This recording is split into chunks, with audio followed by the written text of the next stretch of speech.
नमस्कार दोस्तों, स्वागत है मेरे YouTube channel Indian Ayurvedic doctor पर। दोस्तों मैं हूं आपका दोस्त MKS माइसनी। दोस्तों कि आपको पता है कि हमने मॉडर्न फिजियोलॉजी जो फर्स्ट है उसका पहला अध्याय होम्योस्टेटिक्स, सेकंड अध्याय सेल कोशिका कंप्लीट कर लिया। आज हम बात करेंगे थर्ड अध्याय रेस्टिंग मेम्ब्रेन पोटेंशियल। मैं आपको पहले बता दूं, ये कोई लेक्चर्स वीडियो नहीं है, ये एक शॉर्ट समरी है कि आपको किस तरीके से याद करना है, किस तरह के क्वेश्चन आते हैं, और मतलब आपको मैं समझा रहा हूँ और कौन सा टॉपिक इंपॉर्टेंट है, वो सारी बातें कैसे स्टडी करना है और कैसे नोट्स मिलेंगे, कहाँ से नोट्स मिलेंगे, ये सारी बातें आपको बताऊँगा। ये कोई लेक्चर्स वीडियो नहीं है, आपको बस मेरा काम है समझाना, आपको स्टडी आपको करनी है। लेक्चर्स वीडियो मैं बनाऊंगा, लेकिन लेक्चर्स वीडियो बनाने के लिए अभी टाइम लगेगा। बहुत से स्टूडेंट को क्या थोड़ा सा समरी चाहिए होता है कि समझ सके वो, इसलिए मैं समरी बना रहा हूँ, समरी टाइप के वीडियो बना रहा हूँ अभी। ठीक है, तो वीडियो स्टार्ट करते हैं। अपना तीसरा चैप्टर है resting membrane potential. Very very important point chapter, very ये पूरा चैप्टर ही इंपॉर्टेंट है। ये कोई मतलब ऐसे नहीं कि इसमें से एक टॉपिक आएगा, क्वेश्चन आता है कि रेस्टिंग मेम्ब्रेन पोटेंशियल को समझाइए।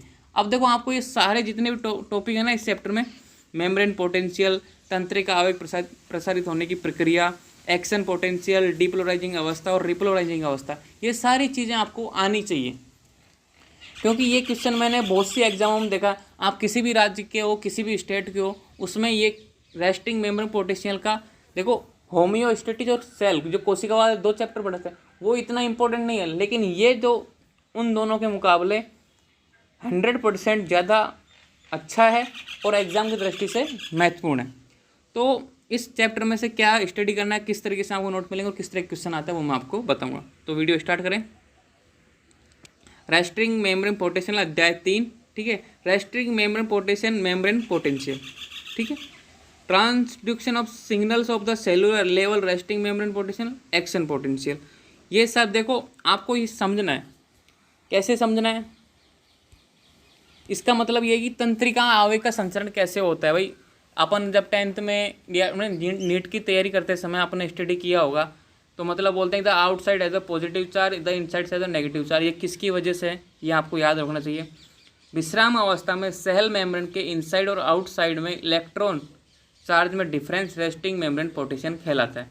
यहाँ से आपको स्टार्ट करते हैं कि विश्राम अवस्था में जब कोशिका कोई कार्य नहीं होती, तो सेल मेम्ब्रेन मतलब कोशिका झिल्ली के इनसाइड मतलब अंदर और आउटसाइड यानी बाहर की ओर इलेक्ट्रिकल चार्ज डिफरेंस मतलब जो अंतर होता है वो रेस्टिंग मेम्ब्रेन चार्ज कहलाता है। जो चार्ज होता है तो पॉजिटिव चार्ज होता है, कभी वो नेगेटिव चार्ज होता है।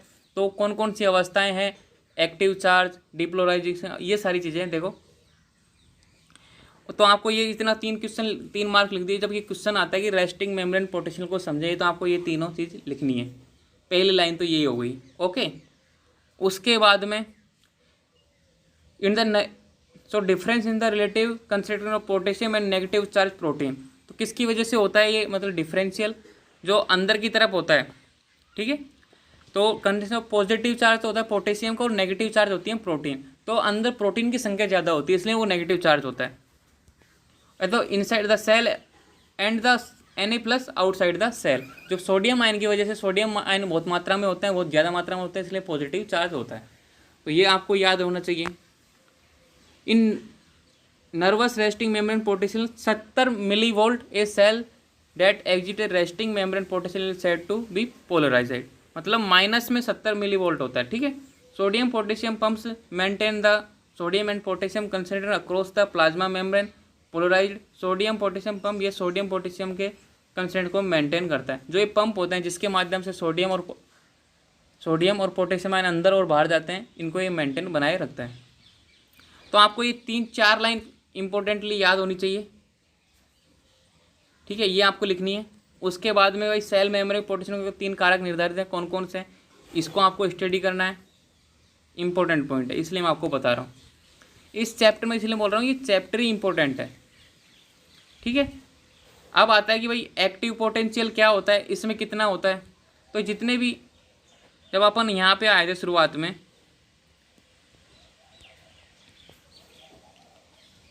तंत्रिका आवेग प्रसारित होने की प्रक्रिया है, वो किस तरीके से प्रक्रिया होती है, फिर एक्शन पोलराइजेशन, डिपोलराइजेशन और रिपोलराइजेशन, इनके बारे में थोड़ा थोड़ा डिस्क्रिप्शन आपको याद होना चाहिए। इनका वोल्टेज कितना होता है, इनका पॉइंट कितना होता है।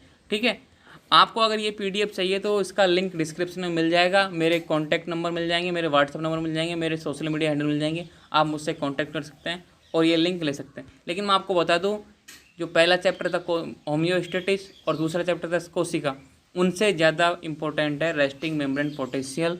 ये एग्ज़ाम में आता है 5 से 10 नंबर में, और ये इसी के नाम से आता है कि रेस्टिंग मेम्ब्रेन पोटेंशियल से आप क्या समझते हैं, इसको समझाइए। तो ये सारी चीज़ें आपको लिखनी होती हैं। Thank you.